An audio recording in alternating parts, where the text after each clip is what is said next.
ചേട്ടാ ഇത് എവിടെന്നാ പൊട്ടിയത് ശരിക്കും? ഇത് മേലെ ഇവിടെ നിന്ന് എത്ര കിലോമീറ്റർ ഉണ്ടാവും? ഇവിടുന്ന് ഒരു 3 കിലോമീറ്റർ.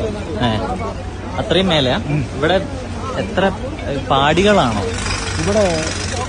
ഇതിവിടെ എസ്റ്റേറ്റ് ആണ്. അവിടെ അപ്പുറത്തെ എസ്റ്റേറ്റിനും ഇവിടെ ഒരു പാടിന് 10-15 ആളുകൾ താമസിക്കുന്നത്. അവിടെ ഒരു റോക്സ് കാണുന്നില്ലേ, കല്ല് പൊട്ടി ആദ്യം പൊട്ടി കിടക്കുന്നതാണ്. പിന്നെ അപ്പുറത്തേക്ക് അങ്ങനെ കുറഞ്ഞ സ്ഥലങ്ങളാണ് അവിടെ കാണുന്നത്. പിന്നെ അവിടെ നിന്ന് ചെങ്കുത്തായ കയറ്റം ഇങ്ങനെ കയറി അവിടെയാണ് മുണ്ടക്കൈ എന്ന സ്ഥലം. ഇപ്പോഴും അവിടെ തന്നെ ഇപ്പോഴും അവിടെ പള്ളി മൊത്തം പൊളിഞ്ഞ് പിന്നെ മദ്രസയിൽ ഇപ്പോഴും ആളുകളുണ്ട് പറഞ്ഞു. ഇപ്പോഴും 10-60 ഇങ്ങോട്ട് വരാൻ പറ്റില്ല. ഹെലികോപ്റ്റർ കൂടെ അവിടെ ലിഫ്റ്റ് ചെയ്തുകൊണ്ടിരിക്കുന്ന റോപ്പിൽ കൂടെ ഇവിടെ നിന്നാണ് കുത്തി ഒലിച്ചത്.